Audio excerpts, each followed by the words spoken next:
One way of resisting the Israeli occupation and the genocide is documenting what Israel is doing, especially that Israel is targeting journalists who have been spreading the word about what's happening. So for me to write about these things in the form of a poem is very important, because it's not only about documenting what I'm seeing as a Palestinian, as a victim myself, as a survivor, but also how I'm feeling about what I'm seeing, because I'm not only a camera, I'm not a pen, but also I'm a human being with a heart who feels as he watches.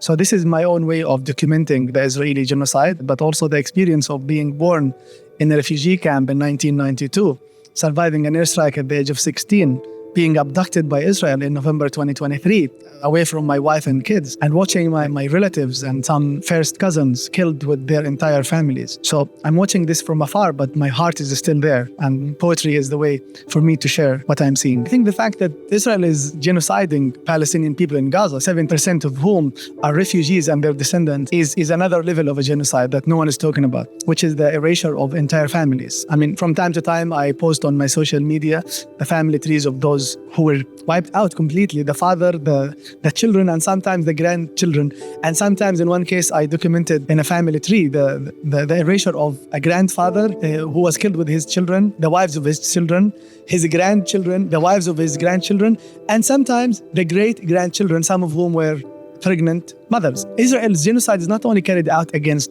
a people, but also they are carrying out a genocide against a population who have been refugees for 77 years. And the whole world not only abandoning these Palestinian people by not solving the Palestinian problem, they are not only complicit in the genocide, but they are partnering with Israel by sending more and more weapons. And some countries have blocked a ceasefire resolution, which would result in the release of all hostages and also the cessation of the Israeli genocide. It is very painful for me, to see that these refugees have been killed systematically. 3 of the 8 refugee camps have been erased by Israel. So that's another crime that Israel has carried out. Absolutely. There's so much there, and it's so important, I think, to bring out these stories because people have been refugees for decades.